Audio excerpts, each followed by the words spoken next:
విద్య, సమాజంపై దాని ప్రభావం. ఈ రెండు అంశాల చుట్టూ తిరిగే అద్భుతమైన పాఠ్యాంశాల విశ్లేషణలోకి వెంటనే అడుగుపెడదాం.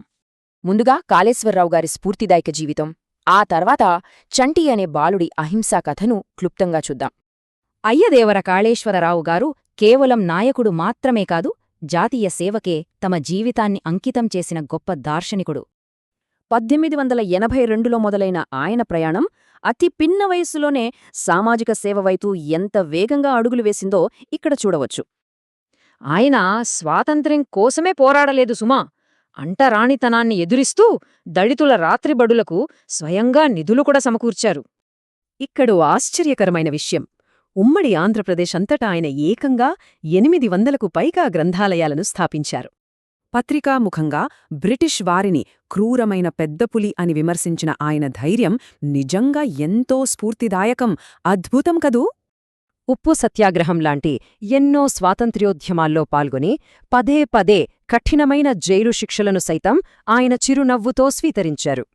1930లోనే విజయవాడకు విద్యుత్ సదుపాయం తేవడంతో పాటు ఆంధ్రరాష్ట్ర శాసనసభకు తొలి సభాపతిగా కూడా విశేష సేవలందించారు. ఇక బడుల నిర్మాణం గురించి పక్కన పెడితే అసలు ఆ బడి విలువ తెలుసుకున్న ఒక పసివాడి అహింసా కథలోకి వెళదాం. దాదా హయత్ గారు రాసిన ఈ కథలో సోమవారం బడికి వెళ్లనని మొండికేసి మారం చేసే చంటి అనే పిల్లాడే హీరో. గోడలమీద గీతలు గీస్తూ అమ్మను విసిగిస్తూ ఇంట్లో ఆడుకోడానికి ఎవ్వరూ లేక చంటికి ఎంత విసుగొచ్చిందో ఈ సంఘటనలు చెబుతాయి. నానా ఆఫీసు పుస్తకంలోని పెద్ద పదాలను చూశాక వాటిని చదవాలంటే బడికి వెళ్లడం ఎంతో ముఖ్యమని చంటికి మెల్లగా అర్థమవుతుంది. నాన్న ఆఫీస్లో, అక్క బడిలో అందరూ వారి పనుల్లో బిజీగా ఉంటే ఆ ఇల్లు చంటికి నరకంలా ఒంటరిగా అనిపిస్తోంది.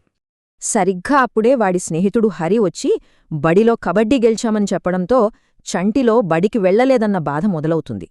తనకిష్టమైన టీచర్ చెప్పిన జింక, నక్కల కథను మిస్ అయ్యానని తెలిసాకైతే చంటి మనసు నిజంగానే ముక్కలైపోతుంది. ఉదయం బడికి వెళ్లనని ఏడ్చిన పిల్లాడు రాత్రయ్యేసరికి పొద్దున్నే బడికోసం త్వరగా నిద్రలేపమని అడిగేలా పూర్తిగా మారిపోతాడు. మొత్తంగా చూస్తే ఆనాటి గొప్ప నాయకులు ఎంతో కష్టపడి అందించిన ఈ విద్యాఫలాలను నేటి సమాజం నిజంగా సద్వినియోగం చేసుకుంటోందా?